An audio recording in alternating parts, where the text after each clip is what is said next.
Ano ang kakaiba sa mga eksenang ito? Mula sa pag-grocery ng housewife na sila,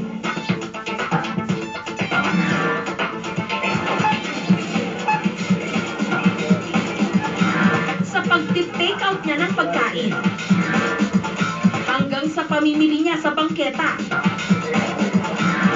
May napansin ba kayo? Sirit! Again. Ang mga pinamili kasi nila, inilagay niya lahat sa supot, pero hindi sa plastic. Dito kasi sa Los Baños sa Laguna, bawal nang gumamit ng plastic bags. Siyempre, nag-react ako kasi wala nang plastic. Nagdadala na rin kami minsan ng sarili namin bag, yung mga reusable. At the same time, pag biglang wala kaming dala, paper bag or karton.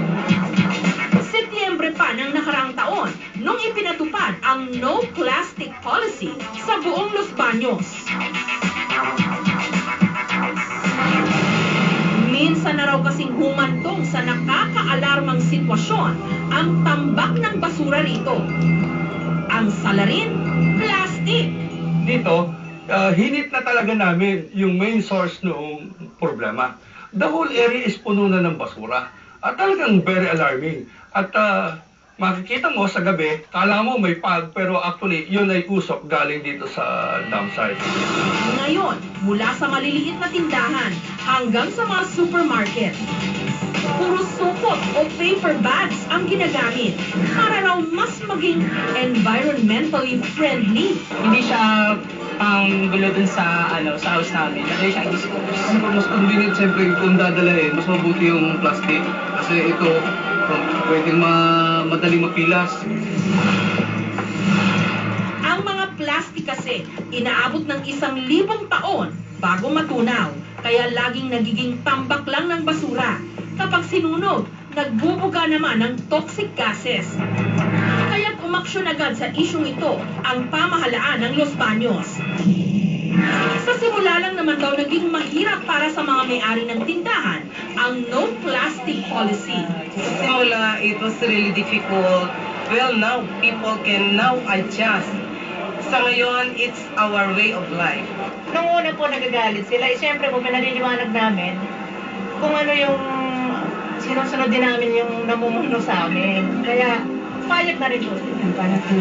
Minsan nga, kanya-kanya rin daw sila ng gawa ng supot para mas makatipid. Yun nga lang, sa ilang palengke, meron pa rin daw mangilan-ngilan na gumagamit ng plastic. Pero ang mga nakukolektang basura ng sando bags ngayon, hindi na sinusunog. Sa halip, ginigiling at pinipino ng makinang ito.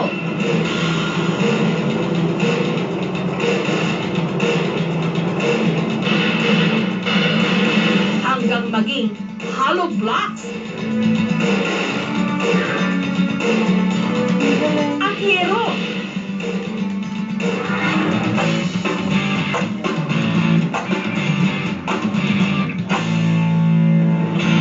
Patunay lamang na sa pangangalaga ng kalikasan, kailangan lang diskarte upang ang ating kapaligiran hindi mababoy.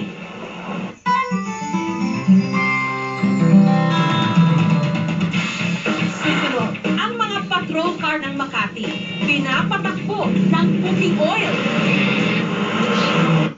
Ano nasa isip?